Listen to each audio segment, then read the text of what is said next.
پطرس کا دوسرا عام خط، اس کا پہلا باب جو 21 آیات پر مشتمل ہے۔ شمعون پطرس کی طرف سے جو یسوع مسیح کا بندہ اور رسول ہے، ان لوگوں کے نام جنہوں نے ہمارے خدا اور منجی یسوع مسیح کی راست بازی میں ہمارا سا قیمتی ایمان پایا ہے۔ خدا اور ہمارے خداوند یسوع کی پہچان کے سبب سے فضل اور اطمینان تمہیں زیادہ ہوتا رہے، کیونکہ اس کی الہی قدرت نے وہ سب چیزیں جو زندگی اور دینداری سے متعلق ہیں ہمیں اس کی پہچان کے وسیلے سے عنایت کی، جس نے ہم کو اپنے خاص جلال اور نیکی کے ذریعے سے بلایا، جن کے باعث اس نے ہم سے قیمتی اور نہایت بڑے وعدے کیے، تاکہ ان کے وسیلے سے تم اس خرابی سے چھوٹ کر جو دنیا میں بری خواہش کے سبب سے ہے ذات الہی میں شریک ہو جاؤ۔ پس اسی باعث تم اپنی طرف سے کمال کوشش کر کے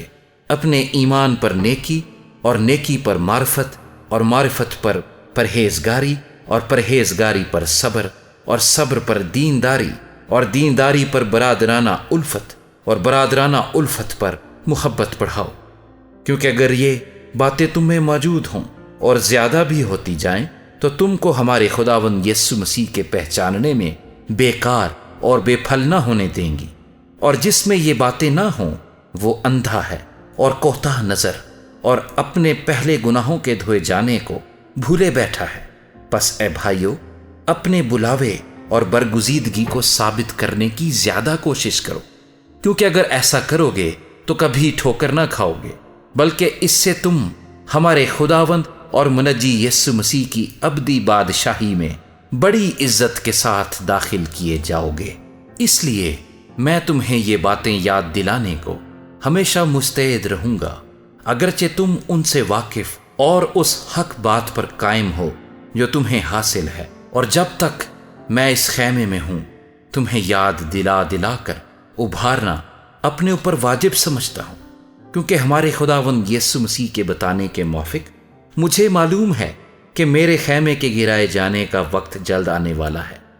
پس میں ایسی کوشش کروں گا کہ میرے انتقال کے بعد تم ان باتوں کو ہمیشہ یاد رکھ سکو، کیونکہ جب ہم نے تمہیں اپنے خداوند یسوع مسیح کی قدرت اور آمد سے واقف کیا تھا تو دغا بازی کی گھڑی ہوئی کہانیوں کی پیروی نہیں کی تھی، بلکہ خود اس کی عظمت کو دیکھا تھا کہ اس نے خدا باپ سے اس وقت عزت اور جلال پایا جب اس افضل جلال میں سے اسے یہ آواز آئی کہ یہ میرا پیارا بیٹا ہے جس سے میں خوش ہوں۔ اور جب ہم اس کے ساتھ مقدس پہاڑ پر تھے تو آسمان سے یہی آواز آتی سنی، اور ہمارے پاس نبیوں کا وہ کلام ہے جو زیادہ معتبر ٹھہرا، اور تم اچھا کرتے ہو جو یہ سمجھ کر اس پر غور کرتے ہو کہ وہ ایک چراغ ہے جو اندھیری جگہ میں روشنی بخشتا ہے،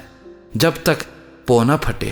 اور صبح کا ستارہ تمہارے دلوں میں نہ چمکے۔ اور پہلے یہ جان لو کہ کتاب مقدس کی کسی نبوت کی بات کی تعویل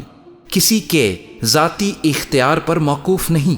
کیونکہ نبوت کی کوئی بات آدمی کی خواہش سے کبھی نہیں ہوئی، بلکہ آدمی روح القدس کی تحریک کے سبب سے خدا کی طرف سے بولتے تھے۔